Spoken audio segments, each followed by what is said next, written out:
Welcome back for another video talking about the concept of leaving well. So if you are new here, the work that I do is really grounded in the reality that people leave. People leave organizations, people leave relationships. I'm here really to talk about the organization side of things. The reality that people leave is something that if we can agree on that, then we can go a lot farther in navigating the way that we can be better about how we treat people and how we navigate workplace transitions. So today's topic is all about offboarding board members. This is something that often isn't included when we think about strategies for workplace transitions, but if you're thinking about a corporate board or a nonprofit board, we need to talk about offboarding. So the kind of key points that we're going to talk about is stop ghosting your board members, use offboarding as a culture building moment, the reality that board exits deserve ritual as well, and leaving the board doesn't have to mean disappearing. So let's just dive in. This is going to be a little bit of a riff. I've got some bullet points on my screen over here, and we're just going to see where this conversation goes. I would love to hear in the comments if you've had a successful offboarding moment as a board member, or if you've been a part of a nonprofit organization or social impact company who has done this well. I would love to hear all about it in the comments. So most organizations plan really carefully for how people join the board, but not for how they leave. Now, I know that some of you are listening to this right now, watching this, and you're like, my board does not do a good job at welcoming folks either. That's a whole nother video series. Right now, we're just talking about offboarding. So I wanted to talk a little bit about some practices for offboarding board members with intention. So, you think about the fact that a board member has come onto the board to serve and to give back and to support the organization's mission. And so if they have done that, if they have committed to the organization, they deserve some care and some thought because how someone leaves truly matters just as much as how they served. In addition to that, how someone leaves often dictates how much of a spokesperson and an advocate and a mouthpiece they are for your organization and for your mission. So if someone leaves well, and that's staff members to board members alike, when board members leave well, they are going to be one of your biggest advocates for either future board members or even continued donation work, donor fundraising development work. We'll get into that a little bit more. So here's some things that I want to think about with you. Offboarding is the ignored half of board culture. So when we think about board culture, a lot of times it's, like we've said, it's about onboarding. It's also about board education. How much does your board know about governance? How much does your board know about the difference between a working board and a governance board? How much does your board know about how to read finances and financial statements? How much does your board know about governance, when it comes to CEO and executive director performance reviews, all of those kind of things. So culture inside of a board is onboarding, board education / board governance. There's also engagement that is part of board culture, how often your board gets together, how those meetings are conducted, the relationships between your board members as people come and go and as you're all serving together towards the mission. But offboarding is the ignored half. So a thoughtful exit process, when you think about a board and their offboarding, it supports continuity, legacy, and dignity, just like offboarding a staff member does. So if onboarding, this is a really beautiful picture to think about. If onboarding is a welcome mat, we just moved into our new home, we rolled out a brand new welcome mat at the front door.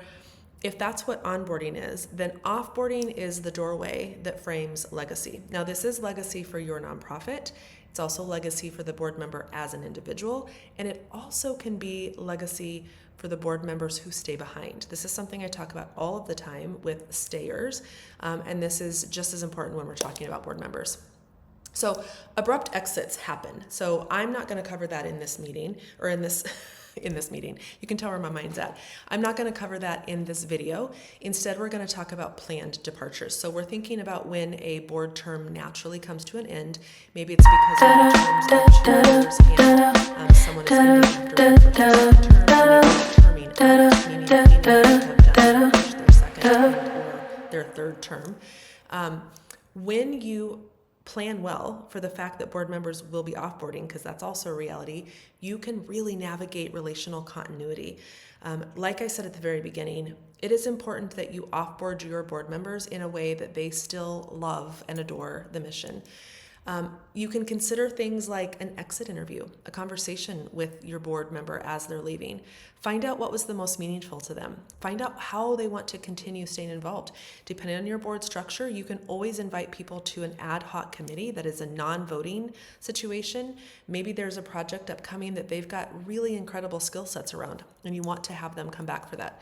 Now, there are an opportunity. I'm going to skip back to that really quickly, but there are some times when you have a board member that's terming off and your bylaws allow them to come back and serve a second or third term as long as there's a break in the middle. So if that is the situation and you have a board member that is rolled off because they've termed out per the bylaws, but they need to come back later, they want to come back, their skill sets work for that purpose, having them join an ad hoc committee is a really great idea.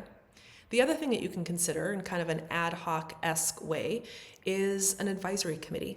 Now, that may be an advisory committee for a big capital campaign, or it may be a big project that you're about to launch. Maybe you're launching a mentorship system inside of with your staff and you want some board members to participate in that.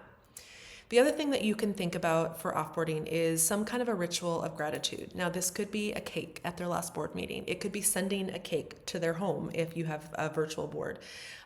It could be a legacy share session. One of the things that I love doing with the organizations that I work with when someone has departed the organization is to do a legacy session where we talk about what are the things that we love the most about how this person led this organization.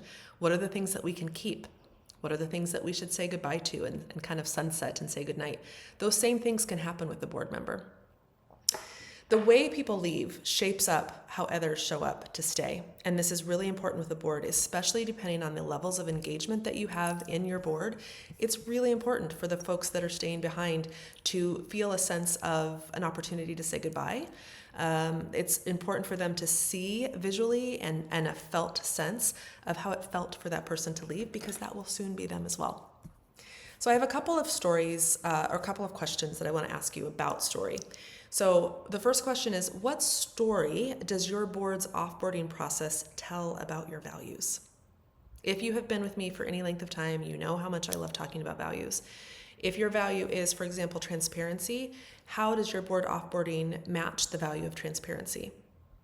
If one of your organization values is, let's see, what's another organizational value? Let's say it is progress over perfection, as an example. So maybe your board's offboarding process says that you are very progressive when it comes to nominations and bringing people with lived experience onto your board. How can you include part of that into your offboarding process? Maybe someone who is outgoing could be an unofficial mentor for someone coming in. Mentors and buddies on a board do not only have to be current active board members. It could be someone who is exiting. Another question for you. How might a more intentional exit change the board's memory of that person's impact? Going a little bit deeper on this, your team's memory is also important here. If you allow your team to engage and collaborate and have opportunities to form relationships with your board members, it's really important here too to make sure that as board members exit and they offboard, that your team's memory and the board member's memory of that person's impact can be long lasting. The last question for you is, what would it feel like to treat board departures as a handoff and not a disappearance? This goes back to how can we keep those board members engaged?